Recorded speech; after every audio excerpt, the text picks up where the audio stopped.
So, Riv, Hey. let's recap the finals. Let's start with you. You picked Golden State all year long. You picked Golden State to win this series.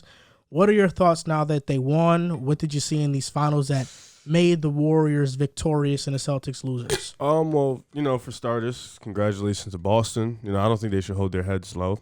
Successful season, greatest turnaround in NBA history. They managed to beat the Bucks, the Heat, give the Warriors a fight. Pretty tough run. They've seen great things from Jaylen Brown. They've seen great things from Jason Tatum. They've seen Rob Will in his limited time be effective. So shout out to them. They put up a fight. From the Warriors, you just saw a lot of fight. You saw a lot of adversity. You saw a lot of people, doubted them all year. And got a mosquito on you, bro. I'm sorry. Thank you. I got you. Bite me, Mosquitoes aren't it. My skin, Sorry, bro. You've seen a lot of fight from this team. You saw Steph Curry, put on a show, put on one of the best finals performances he's put on in a while. You saw Andrew Wiggins be the second best player for the Warriors. You saw Draymond Green even playing like shit for damn near the majority of the series, still put his head up, go into game 6, still put on a performance. Klay Thompson, he had his up and down, but defensively, he managed to show out. So I think for this team, Steve Kerr being able to adjust on the fly like that and showing his coaching ability, I think this team just showed a lot of fight, showed a lot of grit. And, you watch this team all year. People, the first 4 games, people was like, where was Steph going to get the help from? Where was Steph going to do it? Can he do this for a series? Game 5, Jordan Poole, Andrew Wiggins, they stepped up. Kevon Looney, they all stepped up. They did their thing. They helped the team out. So this team, this team was built for this moment. This team has been waiting for this moment to get back to the finals. Steph, Klay, and Dre have yet to lose before the Western Conference Finals when they play every game. So I think that's something incredible. They have the most wins for a trio in the finals. So that's also another incredible feat. But this team just showed a lot of fight, and I think they should definitely get credit for it. I think there should be no slander because they put up a great fight and they ended up winning the series. 3 straight games against a team that hasn't lost back-to-back games in a long time is an achievement and a great accomplishment. The last 3 games of the series, they pretty much defensively locked Boston down. Offensively, they weren't great. But defensively, they were able to show on the defensive end that the Warriors are a stingy defense, getting the hands a lot, causing a lot of turnovers. So I think this team showed a lot of fight, and they showed that they're one of the best teams in the league. 100% credit to the Golden State Warriors and the fact that they are now the 2022 NBA champions. Steph Curry played phenomenally. Andrew Wiggins was tremendous in his efforts this NBA Finals. His defense on Jason Tatum was the key to the Warriors being as effective as they were defensively. He was able to make Tatum uncomfortable, put him in positions where Tatum does not thrive. Where Tatum, every time it seemed, where he was driving to the basket, Wiggins was right on his hip, and he was contesting those shots, and he was met with another body. The goal was to make Jason Tatum as uncomfortable as possible, and the Warriors did that. By removing Jason Tatum from the offense, it basically, you take out their best offensive player, that's it. That's the series right there. You look at it from this perspective. Jason Tatum, Jaylen Brown. Jaylen Brown, for more often than not, every majority of the games of this series, he showed up. Last 2 games, he wasn't the best. This most recent game, he was definitely their best player, but even still, he had a shaky game. And you have Jason Tatum, who struggled a majority of these finals. Now, you look at the opposite end, Steph Curry and Andrew Wiggins. Almost every single game, both of them showed up. Andrew Wiggins, there was the 2% chance that he was going to win Finals MVP because of his ability to make Tatum tired every single night and really take Jason Tatum out of the game. Credit to the Warriors, credit to their game plan, credit to Steve Kerr, like you mentioned. Their ability to adapt on the fly and adjust their defense accordingly won them this championship. Offensively, it wasn't as if they were all-world, that all-world Golden State Warriors offense that we know. It was really Stephen Curry, Andrew Wiggins, with sporadic efforts from Klay Thompson at times, Jordan Poole at times. And credit to Draymond Green. We gave him a lot of heat the last show that we had. And the last 2 games of this series, he was tremendous, especially last night. Just the energy that he brings when he's hitting shots. The Golden State Warriors are unbeatable, really. But 100% credit to the Boston Celtics. Not the ending that they wanted. You know what? You guys are gonna drill me all show. Pause. But I know that. Yeah, right. So I had to nip that one in the bud also. But I'll get right to it. You know what? Disappointing ending. Not what you were expecting out of Jason Tatum. No way, no how. But even still, you mentioned it. This is one of the best turnarounds in NBA history that we've ever seen. You would have liked to cap it off with the title. The window was there for them. They just aren't ready for that moment right now. Golden State Warriors showed championship experience, and it's credit to them. Yeah, that was really. That one was crazy. You never heard that though? Come on, like no, it was just drilled. like it caught me off surprise. I know that's why I had to say pause because I know you guys are the pause police. I had a visualization. What the? See, all right, that's not on me. Yeah. That's not on me. That's not on me. Once you said that wording, I was like, wow. Okay, but to get to it, listen, the Warriors just a better team, and this is a bittersweet moment because I have not been a Warriors guy, but this year from the start of the season, I picked them to win the championship, and they're now here. And I said this yesterday, and I'm going to say it again on the show, that I've underappreciated the Warriors' run as long as they've been on it. Because part of me, when they first started, there was a rivalry with Houston. I'm a James Harden fan. Then when they got Kevin Durant, the entire basketball world hated them. But now this is a new integration of the Warriors. This is a new dynamic with them because they are underdogs, quote unquote, although I never really labeled them as that. I thought that they were the favorites in every single series they played these playoffs. But just looking at Game 6, the Celtics started on a 14-2 run. I thought that, maybe the Celtics are going to come out hot. They're going to be the ones to really lay down the hammer and go into Game 7, force a Game 7. But then the Warriors just did what they do, and they went on a fantastic run. 52-25. Yeah, they punched him in the throat. Draymond Green hit 3 jumpers. He hit 2 long mid-range jump shots, then a 3-point jump shot. Poole brought in a spark off the bench. They were up 15 at halftime, up 22 at the end of the third quarter. The only reason why the Celtics were even in the game is because in the second half, Al Horford and Jaylen Brown were the ones lifting up the Celtics. For sure. Outside of those two, everybody else was either committing turnovers or taking bad shots.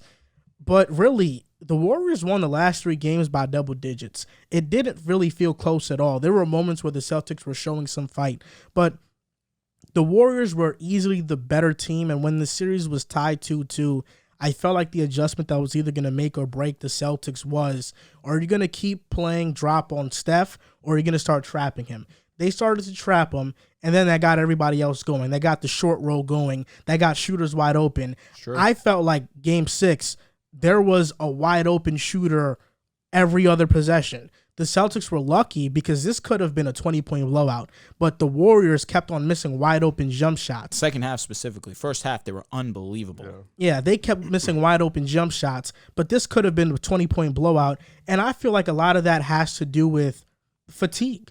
I know people don't want to hear it, but it's true. You look at the Celtics and the Warriors, you look at how much minutes the Celtics players had to play, the top guys, Jason Tatum, Marcus Smart, Jaylen Brown, Al Horford.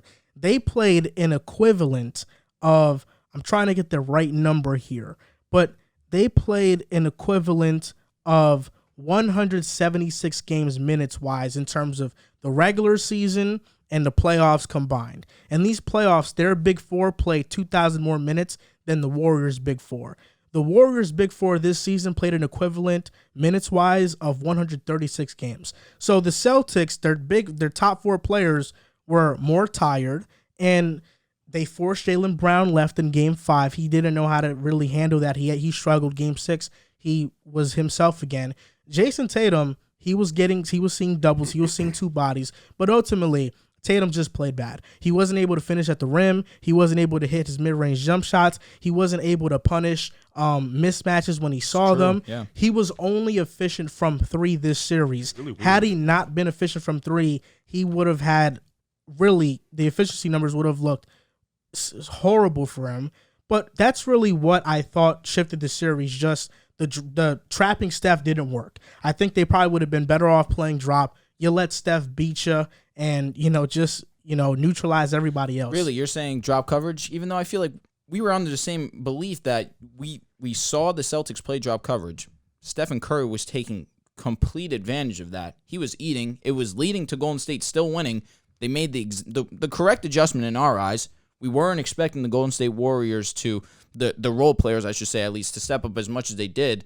But then they did. There was no way you could beat them at that point. Well, this is why Steve Kerr is the best coach in the NBA currently. He saw that adjustment coming. In game 5, Steph wasn't on the ball much. In game 5, he was off the ball. There were stretches where the offense was going without Steph. They were face guarding Steph, and they were just playing 4-on-4, and that's how Wiggins was able to get going. So he saw that adjustment coming, so they went away from it. And even though they started to trap Steph, they still played drop coverage. They just didn't play it as frequently, but they still played it. And I feel like I saw more often than not, at least Al was stepping up. Rob was stepping up. I feel like the defense on Curry that game 5 was. I think it went from drop coverage to complete switch at that point. Yeah. At that point, game 6. For sure. That's exactly what it was. They switched and you left Al Horford on the island with Steph. I hated that every single time I saw it. And nobody was rotating over to help him. There was times throughout game 6, down the stretch of the game, where I saw Al Horford playing defense on Stephen Curry, and I turned away because I know the outcome. I know what's going to happen. Steph Curry's driving to the bucket. He's getting his. Why Marcus Smart was switching off and not picking back up made no sense. There was one play, I believe, where Horford was playing defense on Curry on the perimeter, and I saw Tatum one time switch back to Curry. That was it. But Curry made the right play. He passed it out, and the guy ended up hitting a 3, but that was it. You know, what can you really do when they're clicking on all cylinders? But the two biggest takeaways I got from this finals is that Curry finally, well-deserved, got his finals MVP. Which was much well-deserved. He got averaged 31 points per game in this series. He's actually the second leading all-time scorer in closeout finals games in NBA history, only behind Michael Jordan. Hey. Tatum is not that guy yet. He's not that guy. You know, I think Tatum is ascending, but this was the series for him to make his mark, and he didn't. And he's just simply not on that level yet. He's a tier below the level that people were propelling him up to be. And also, Celtics just need more experience. I think this was the experience for them, but the Warriors look like the more experienced team throughout this series. So how much more experience do they really need? Jason Tatum and Jaylen Brown have been not to the finals, but they've been in 3 to 4 ECFs already. Same with Smart. How much experience do they really need at this point? I think it's just about getting better individually at this point. I disagree. I think it has a lot to do with experience. The first time they made the conference finals, Jason Tatum, Jaylen Brown were pups still. Rookies. They weren't even the players they are today, not even nowhere near close. So that's for one. The second time they made the conference finals, it was with Kemba Walker. Marcus Smart had yet to be the point guard of the team. Right. This is the first time this iteration of this team, with Marcus Smart being the lead ball handler and being the lead decision maker, made it this far. But you look at the Bucks. That's an experienced team. We can all agree. Down 3-2, they show that they have some sort of experience to will out a Game 6 win in Milwaukee, which is a very tough place to play, and then go into Game 7. They win that. Against Miami, another experienced team with one of the best coaches, top 3 coach in the NBA, of course, and Jimmy Butler. They go win in Game 7 in Miami. I feel like the experience is there, and they've already shown that experience prior to this. Maybe not the Smart, finals. but the Jason feel of Tatum. It, the feel. I understand exactly what you mean. So the Heat aren't it. the Warriors. No, I agree. That's my fault. I agree, but it's still, I think they have experience. I think it's just more internally. They just have to get better. But again, it's a different feel come finals time. That is true. ECF to finals is completely different. I true. get That's what you're true. saying for sure. They had moments throughout this playoffs where they needed to be big. And they stepped up to the challenge until finals. But the finals, that feel is just completely different.